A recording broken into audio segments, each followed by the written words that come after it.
ఇది కేవలం ఓ పెంపుడు జంతువు కాదు, ఇదో ఫ్యాషన్ స్టార్. పూర్తి వివరాలకు చదవండి రేపటి సాక్షి దినపత్రిక. ఈ నెగ్లిజెన్స్కి క్రిమినల్ కేసు పెట్టాలన్న జగన్ గారి డిమాండ్ తోటి మీరు దాని మీద ఎట్లా వ్యాఖ్యానిస్తారు? చంద్రబాబు గారు ఏమో రౌడీజాన్ని నాకు 2 నిమిషాల్లో అణచివేసేవాడిని, నాకు కనుక ఇది రాజకీయ ముసుగు లేకపోతేనంటారు. మరి ఓ పక్కేమో దౌర్జన్యాలు అంత అచ్చంగా టీడీపీ వాళ్ళే చేస్తున్నారు.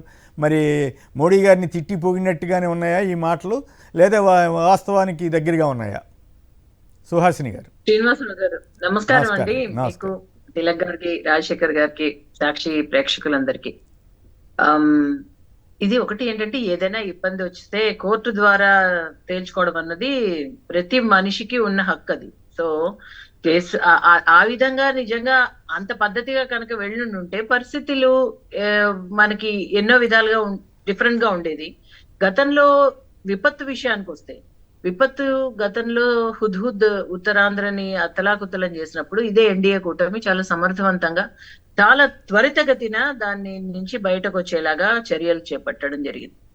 కేంద్ర ప్రభుత్వం వెంటనే సహకారం అందించడం అన్ని కూడా చాలా అద్భుతంగా జరిగింది. ఇప్పుడు జరిగినాయా?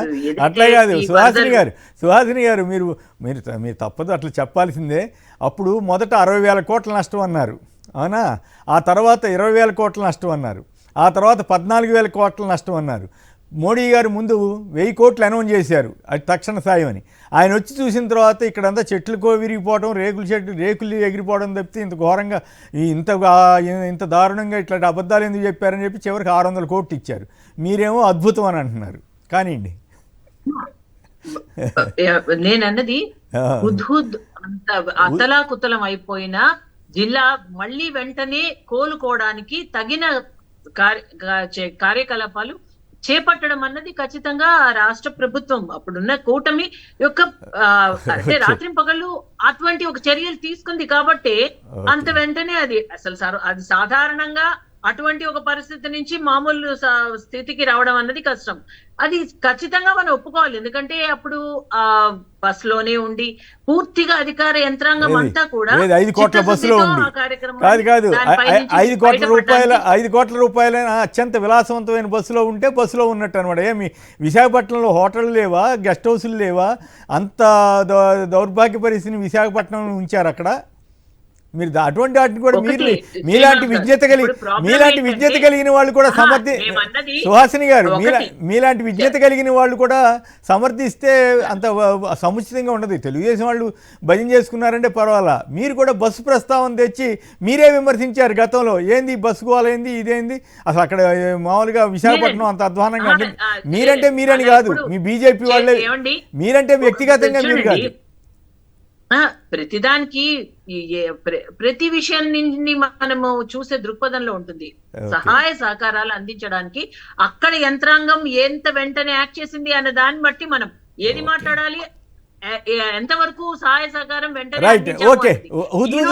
దీని గురించి మాట్లాడి సుహాసిని గారు దయచేసి దీని గురించి మాట్లాడండి. ఆయన సిసోడియా గారు చాలా నేరుగా చెప్పారు, మేము వదిలేసాము 2 లక్షల మందిని తరలించలేమని, చెప్పినా రారని చెప్పి వదిలేసాము, వరద వచ్చినట్టు మాకు తెలుసు అని చెప్పి ఆయన నెగ్లిజెన్స్ని ఓపెన్గా అంగీకరించినటువంటి ప్రభుత్వం మీద ముఖ్యమంత్రి గారు ఏమో డబాయించి కుట్ర ఇదనని ప్రచారం చేస్తున్న ముఖ్యమంత్రి మీద క్రిమినల్ కేసు పెట్టాలన్న జగన్ గారి వాదంతో మీరు ఏకీభిస్తారా లేదా? గతంలో కూడా ఇప్పుడు ఇదే ప్రెస్ మీట్ లో మాజీ ముఖ్యమంత్రి గారు జగన్మోహన్ రెడ్డి గారు మాట్లాడుతూ ఏమంటున్నారు, ఇది ఒక మాట్లాడే తీరువా అంటే గతంలో మేమేమి ధర్నా మాత్రమే చేశాము, మేమేమి చెప్పలేదు అన్నారు, కానీ దాడి చేశారు. అంటే మాట మార్పు ఏ విధంగా వస్తుంది అని. మా పార్టీ వాళ్ళ పైన దాడి చేస్తే మాకు కోపం రాదా అంటే ఇలాగా కోపం వస్తుంది కాబట్టి మేము ఏదైనా చేయగలము అన్న ఒక కక్ష సాధింపు చర్యగా మాట్లాడితే ఒక బాధ్యతాయుతమైన మనిషి అప్పుడు ఏ విధమైన మెసేజ్ ఇస్తున్నట్లు చెప్పండి. ఇప్పుడు ఓకే కోర్టులో తేల్చుకోమనండి, కోర్టులో ఏదైనా సరే మరి తప్పు జరిగితే కాదు నేను అడిగిన దానికి సమాధానం చెప్పట్లేదు. తెలివిగా మీరు కూడా డైవర్ట్ చేస్తున్నారు తెలివిగా. నేను అడిగిన దానికి వరదల సందర్భంగా డైరెక్ట్ గా ఒక అధికారి చెప్పిన విషయాన్ని మీరు ఒప్పుకుంటారా ఒప్పుకోరా? అది నెగ్లిజెన్స్ కిందకు వస్తుందా రాదా? 2 లక్షల మందిని మేము రక్షించలేము, వాళ్ళని తరలించలేము, అందుకే వదిలేసాం, చెప్పినా కూడా ఉపయోగం ఉండదని అంటే అది క్రిమినల్ నెగ్లిజెన్స్ కింద వస్తుందా రాదా? దాని మీద చంద్రబాబు గారి మీద క్రిమినల్ కేసు పెట్టాలా వద్దా అంటే మీరు ఎక్కడికో తీసుకెళ్తారు. దాని గురించి మళ్ళీ మాట్లాడుదురు, చెప్పండి.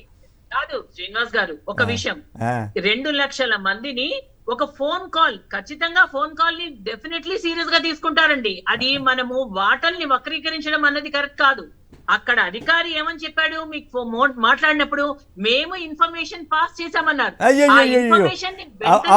ఆ వీడియో వేయమంటారా? మళ్ళీ ఆ వీడియో వేయమంటారా?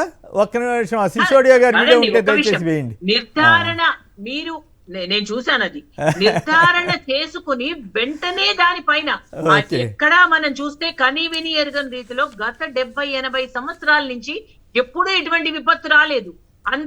అంత స్పీడ్ గా గండిలు పడిపోతే 2-3 చోట్ల ఈ రోజు 1700 బృందాలు దానిపైన పనిచేస్తున్నాయి. ప్రజలందరికీ కూడా ఎక్కడ ఆహారానికి ఇబ్బంది లేకుండా, వాళ్ళకు వసతికి ఇబ్బంది లేకుండా, అక్కడ ఎక్కడికక్కడ స్టేడియంస్, హాల్స్, కమ్యూనిటీ హాల్స్, అక్కడ మనకి ఎలా చర్యలు తీసుకోవాలి, ఎక్కడికక్కడ ప్రజల్ని ఏ విధంగా అప్రమత్తత చేయాలి, వాళ్ళకి సహాయ సహకారాలని ఎలా అందించాలి అన్న విధంగా మనం చూడాలి తప్ప ఎక్కడో ఏదో ఫోటో తీసుకొచ్చి దాని నుంచి కోడిగుడ్డుకి ఈకలు పీకుదామా అన్న విధంగా గనక మనం మాట్లాడి అటువంటి చూస్తే ఏ విధంగా మనం బాధ్యతాయుతంగా మనం వ్యవహరించినట్లు చెప్పండి. నిజంగా తప్పు చేస్తే తప్పని చెప్దాం, ఖండిద్దాం. దాన్ని ఎవరు కూడా, ఏ పార్టీ అయినా, ఇక్కడ ఇప్పుడే మాట్లాడుకుంటున్నాం, రాజకీయానికి అతీతంగా మాట్లాడాల్సిన విషయం విపత్తు. ఈ విపత్తులో సహాయ సహకారాలు అందించలేదనుకోండి ఒక పార్టీ, ఓకే, మీ ప్రభుత్వము, మీ సలహాదారులు, లేకపోతే మీ బృందాలు ఉంటాయి కదా, దాన్ని వచ్చి ఏదో ప్రెస్ మీట్ పెట్టి దీన్ని పెద్దది చేసే దానిలో ఉన్న ఒక ఆనందాన్ని కాకుండా ప్రజలకి, ఇదిగో ఇక్కడ మేము, మా బృందాలు, లేకపోతే మా ఫాలోవర్స్, లేకపోతే మీ కార్యకర్తలే ఇలా ఈ విధంగా సహాయ సహకారాలు చేశామని వీడియోస్ పెట్టండి, ఎవరు కాదన్నారు. ఇక్కడ తందామన్నా పరా లేకుండా అందరూ వచ్చి చేయూతను అందించాల్సిన సమయం ఇది. సో ఇక్కడ ఏంటంటే గతంలో మేము చేయలేదు, ఇక్కడ రెడ్ బుక్ ఒక్కటండి చెప్తున్నాం, గతంలో ఎవరెవరైతే అక్రమంగా అవినీతికి పాల్పడ్డారో వాళ్ళ గురించి ఒక బుక్ లో రాసుకుని దానిని రెడ్ బుక్ గా పేరు పెట్టుకుని వాళ్ళు చెప్తున్నారు, కరెక్టే. దానిపైన ఎవరైతే అవినీతికి పాల్పడ్డారో వాళ్ళకి తప్పకుండా మేము చూపిస్తాము అన్నారు. వాటి మీద వాళ్ళు వీళ్ళు ఇలా అన్యాయంగా చేశారు, గతంలో మీరు తప్పు చేసిన వాళ్ళకే ఇప్పుడు ఈ రోజు గత ప్రభుత్వం ఏమీ చర్యలు చేపట్టలేదు కాబట్టి సుహాసిని గారు మీలాంటి వారు కూడా, విద్యార్థికులు కూడా ఈ దౌర్జన్యాల్ని, ఈ రౌడీదాన్ని సమర్థించవలసినటువంటి దుస్థితిలో పడతారని నేనైతే ఊహించలా.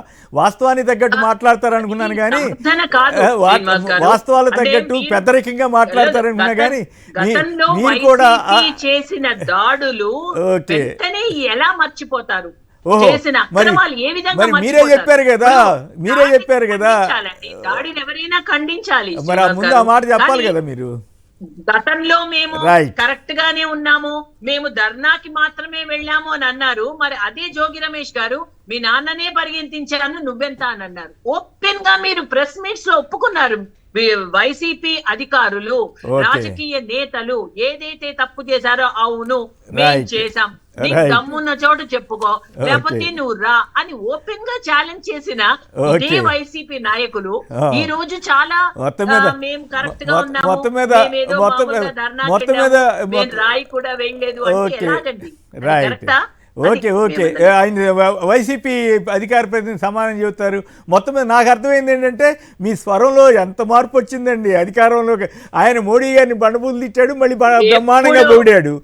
అవన్నీ కూడా చక్కగా సమ్మగా ఉన్నాయి. ఇప్పుడు ఏం మాట్లాడినా బ్రహ్మాండంగా ఉంది. మీ అంటే బీజేపీ వారి పరిస్థితి ఎంత దయనీయంగా మారిందంటానికి ఇది ఒక ఉదాహరణ. రైట్, రాజశేఖర్ గారు సమాధానం చెప్పండి. రాజశేఖర్ గారు సమర్థవంతంగానే చేస్తున్నాము, ఖచ్చితంగా ఈ విపత్తు నుంచి ప్రజలకి ఏమాత్రం ఇబ్బంది లేకుండా బయటికి తీసుకొస్తాము అనే నమ్మకం మాకుంది.